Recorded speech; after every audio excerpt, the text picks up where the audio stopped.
Жердің аты тың аты демекші.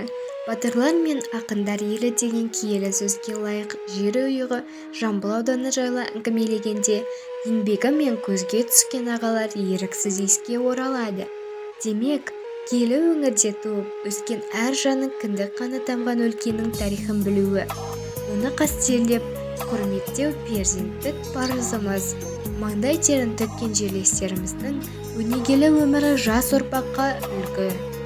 Кезінде республикамыз ғана емес, бүкіл одаққа белгілі болған Қарғалы шұға комбинатында небір саңлақтар еңбек етіп, дүйім елдің құрметіне бөленді.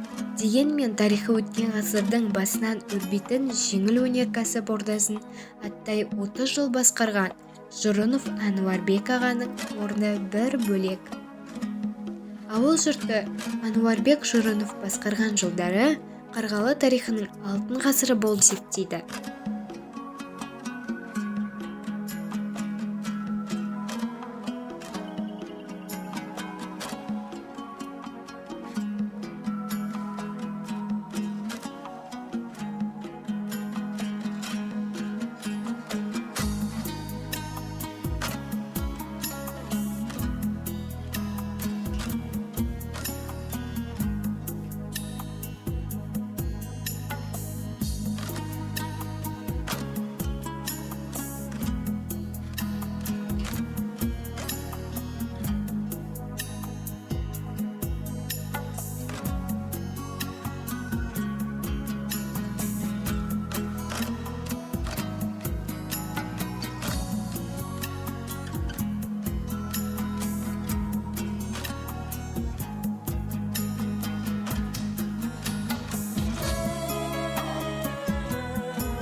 Түссе сол қасірет, сол жылдар, жүректерді дірілдетіп ойсалар, бойласақ терең жетіп түбіне, ашылмаған сырлар жатыр бұл сөзде.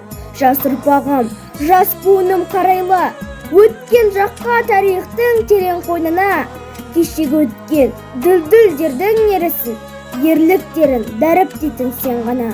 Сыйла оларды құрметтеп шыңға теңеп, жырлар жазшы арыстанға оңы теңеп, шалқып жүрген осы күннің арқасы, қаһармандар, ардагерлер еңбегі. Оңайлықпен келді деме осы күн, қан төгіліп жаста ақты көзден мұң. Ардагерлер аман жүрші әрдайым, айналған жеңіс тойдың себебі. Есіп алашының ұранын, қайта аршып арыстардың бұлағын, қайта көріп көз сүйсінер ұланың, қайтадан бір қандырғандай құмарын. Әнуарбек аға жапандағы жалғызым, қарт теректей міне бүгін құладың, тәнің өлді жаның бірақ өлмейді, атқып мініп Алламыздың пырағын. Тіршілікті көп көріп ең тозағын, о дүниенің олжаларсың жұмағын.